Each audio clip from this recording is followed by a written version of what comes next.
Good afternoon, or good morning, or good evening, whenever you're watching this. Today, we're going to be looking at one player that each of Big Six teams should be looking to sign this window. And, you know, all these squads could do with a bit, even Arsenal. Whether it's someone who's coming in to instantly get starting 11 or someone that's coming in to provide a bit of depth but still be challenging. And before I forget, like and subscribe now. Like and subscribe right now. You've got me, Thomas Garrett, and George Scafinator on this channel. So what else do you want? Subscribe now. If I'm right in thinking, we've got a week left at transfer window, maybe just less now. We're going to start with Arsenal, top of league, alphabetical, it makes logical sense. We're going at midfield market, I think, for Arsenal now. Depth up front, we've got a bit now. Depth in centre-back, we've got a little bit. We could probably do with some more defensively, especially as full-backs. But I think a long-term replacement for Xhaka is the key a minute for depth. Odegaard's probably, it could be best 10 in the world at the minute. Partey is one of the best sixes in the world. Even if he shouldn't be playing, but that's a completely different thing, isn't it? So I'm not going to get into that. So I do think a long-term replacement for Xhaka is key, and Caicedo from Brighton is probably that guy. You're going to have loads of big teams sniffing around him, but I think if they go for him early, like, well, as early as you can be with a week left at transfer window, then I think you can get a good run at him. Because if you leave it till summer, you're going to have Chelsea going after him, Liverpool, Man United, Real Madrid, every big club in the world are going to be looking at him for a price tag of like 60 million. Arsenal get him now, and it could take you to the next level if there is one that you can swap teams around. You can rest players in cup competitions, in Europe, in FA Cup, in Mickey Mouse Cup, whatever you want, and then put stronger teams out in league to keep retaining stuff. Do you know what I mean? Little bonus team for you. Newcastle, now that they're one of big elites, even though they've always been like, you know, big fan base, all that. Now they're a superpower in England. James Maddison. Thanks for coming. Thanks for watching. Next team. Totspur? Topspur? No. What's that? Where do you even start? Where do you start with that squad? I don't even support Tottenham. I have no feelings towards Tottenham at all. They make me feel physically sick. Awful. Conte ball, the man's a dino, mate. Like, he's finished. Them types of managers are done out here. And that squad, it's like 6 different puzzles have just been jammed together to try and make it. But it's not happening. And we're trying to take pieces out and like put stuff in again and make something that makes sense. I think getting rid of Emerson Royale is the first step in that, because that guy is shit. And I know as fans we say, oh, well, he's a shit footballer. But we don't really mean he's shit, do we? Because, like, he's a professional footballer for a start and he's at the absolute height of the game. But that doesn't apply to Emerson, or Lloris for that matter, because they are shit. Sunday League shit. Absolutely terrible. And I think Denzel Dumfries could be the man to change that. I know he's only just gone to Inter Milan, but that means nothing. Bournemouth can outspend AC Milan these days, so that just tells you the state of this league. Any Premier League team can just go yoink to like any foreign club they want and just take what they want, realistically. But Denzel Dumfries could be that guy. He doesn't even play for Inter Milan that much anymore because he doesn't really suit the system, but it could be an absolute shithouse and something that Tottenham needs, so I will go for him. Next, Chelsea. I mean, where do we even start with Chelsea? Let's be real. Anybody with a functioning pair of legs at the minute is being bought for 40 million by Chelsea. Absolutely anybody. So it's difficult to pinpoint one player that they need, because I do think that squad, it does need a bit of an overhaul, like Arsenal's did a few years ago, like Man United's does now. I think Chelsea are in that rebuilding phase, and they just keep buying strikers and wingers and 10s and false 9s and players that don't know what the position is. But they're not buying midfielders, and that is what they need. It's alright buying all these attackers. You've got no one to pass the ball. It's not like defence, attack, and ball just magically floats over. You need someone to travel it up. And they haven't got that at the minute. I think that is a key thing that they need. Caicedo, again, like I said for Arsenal, is probably one that they should be looking at, but I don't think they can get him. I think Arsenal will get him over Chelsea. So other than that, I think you go back in Enzo Fernandez.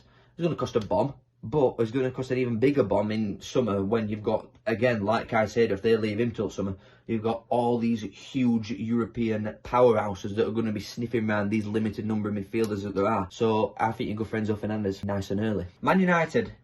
Listen to me, it's Harry Kane, alright? It's Harry Kane. Don't even think about anything else. He is the man. If they want 100 million quid now, if they want 120 million quid now, who gives a monkeys? Go and buy him. You're an half-arsed contender now for like a couple of trophies. You might win Carabao Cup, alright?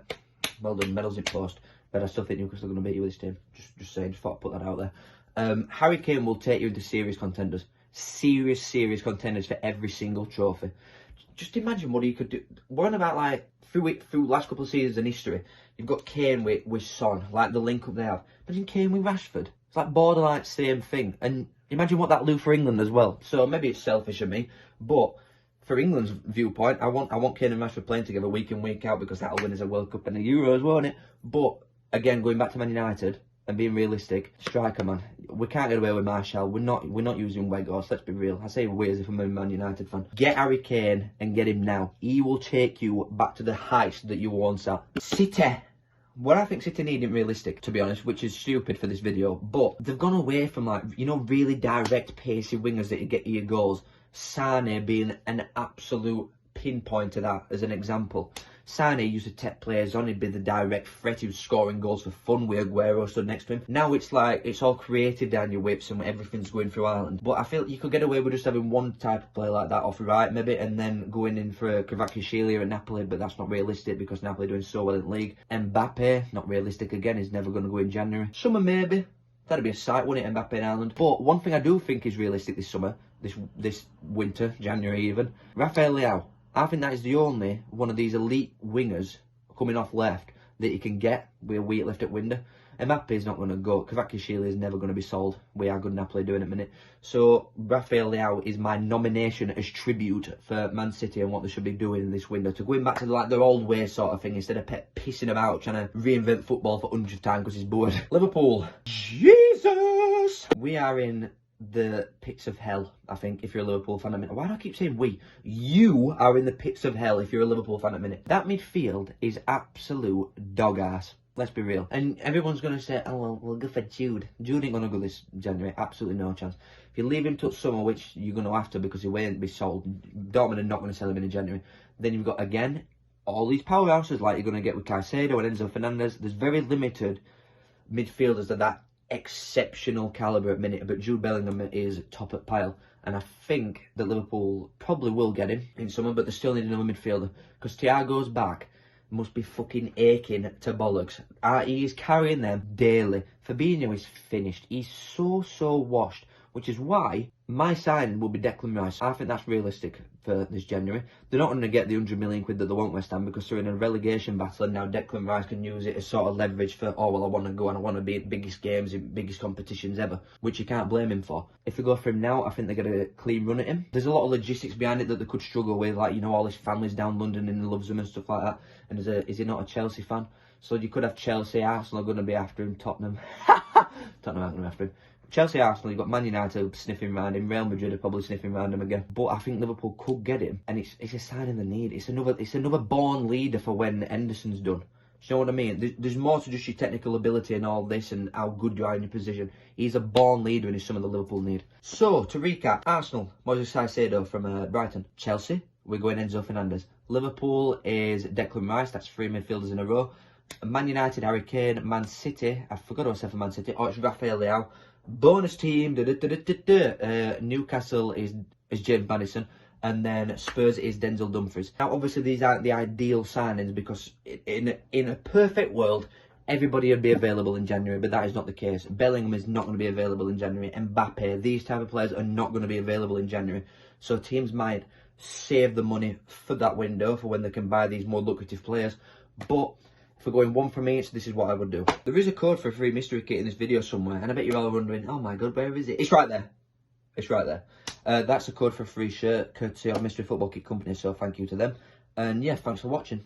I'll see you next time. We'll see you on the flip side, bro.